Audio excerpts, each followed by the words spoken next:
Distinguidos amigos, damas y caballeros, bienvenidos, buenas tardes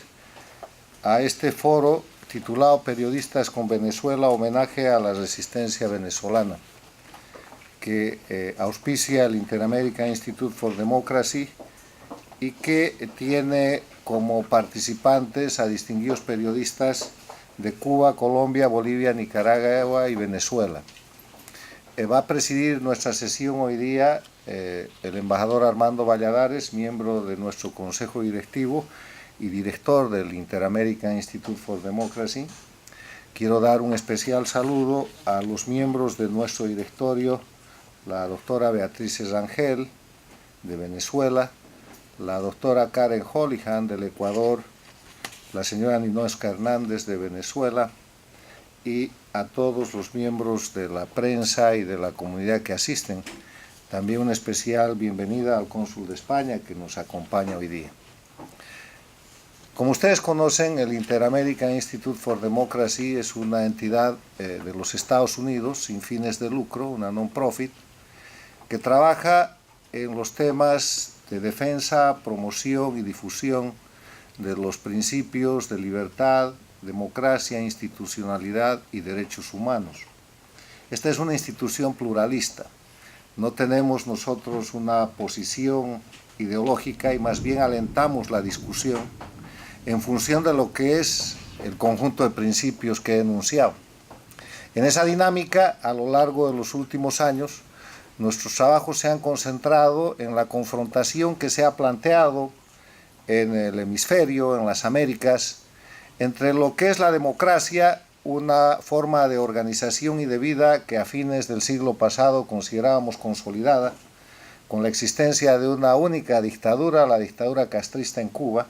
y que al inicio del siglo XXI se ha venido viendo afectada porque diferentes gobiernos y diferentes mandatarios que tomaron el gobierno por la vía de la elección popular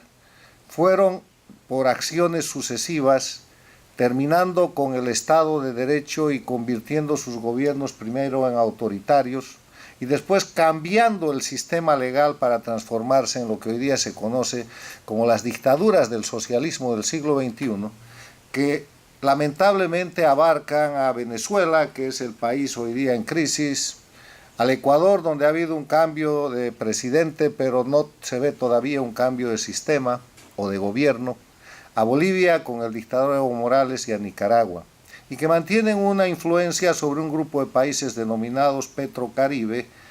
en función de concesiones de carácter petrolero con la riqueza venezolana. Esta configuración de la realidad objetiva del continente americano plantea la disputa entre la democracia y la no democracia, entre la democracia y las dictaduras del socialismo del siglo XXI, que está visto son una expansión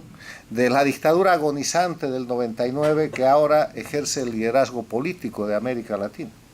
y que incluso ha estado dando señales en los últimos años y en los últimos meses de ejercer gran presión y todavía control de organismos internacionales como la Organización de Estados Americanos, en la que sin estar activamente formando parte, tiene la posibilidad de maniobrar políticamente. Establezco este marco de referencia para señalar que es en ese ámbito en que se genera esta crisis política, económica, social, democrática y humanitaria que vive hoy día Venezuela. Y es en ese ámbito en el cual en nuestro instituto se abre a recibir hoy día a connotados periodistas como don Pedro Corso de Cuba, Marta Lucía Gómez de Colombia, Hernán Maldonado de Bolivia, Judith Flores de Nicaragua y Alexis Ortiz de Venezuela, para que ellos puedan hacer un análisis y un homenaje a la resistencia venezolana. De mi parte, y a nombre del Inter-American Institute for Democracy, simplemente una reflexión sobre el tema de lo que es la libertad de prensa y la prensa. En los estudios, los trabajos, los foros, los intercambios de criterio de los cuales nosotros participamos, los que auspiciamos y los que realizamos, hemos llegado a una conclusión en sentido de que, además de los elementos esenciales de la democracia, que rigen y que son obligatorios en las Américas en función de la Carta Democrática Interamericana, aprobada en septiembre del año 2001 con el Acuerdo de Lima, firmado por todos los países excepto por Cuba, elementos que son proclamados y están establecidos como el respeto a los derechos fundamentales y los derechos humanos, la división e independencia de los poderes públicos, el acceso al poder y su ejercicio de acuerdo al Estado de Derecho, la celebración de elecciones periódicas, libres y fundadas en el voto universal y secreto como expresión de la soberanía popular. Además de estos elementos que son complementados por la libertad de organización política y la existencia y participación plural de partidos y organizaciones políticas y sociales, hay un elemento que es vital y esencial para la democracia, que es la libertad de prensa. Ninguno de los elementos esenciales de la democracia que he enunciado son posibles de practicar y de sostener sin libertad de prensa. Y por eso ustedes verán que en ese proceso de destrucción de la democracia que se produjo en Venezuela, en Ecuador, en Bolivia, en Nicaragua, y que ha llegado a diferentes fases de avance, siendo más avanzada la Cuba castrista y muy de cerca la Venezuela de Chávez y Maduro, la libertad de prensa no es el elemento o la característica que los procesos dictatoriales atacan primero, es el último. Van al control de la prensa cuando ya han controlado todos los elementos anteriores, cuando controlan la justicia, cuando controlan el poder legislativo, cuando han establecido un sistema eficiente de fraude electoral, cuando no hay división e independencia de los poderes públicos y el poder judicial se ha convertido en un mecanismo de persecución y generación de presos políticos y de exiliados políticos, viene el ataque a la libertad de prensa. Y el ataque a la libertad de prensa hace que la prensa sea la última trinchera de defensa de la democracia, como lo ha demostrado el caso de la Argentina,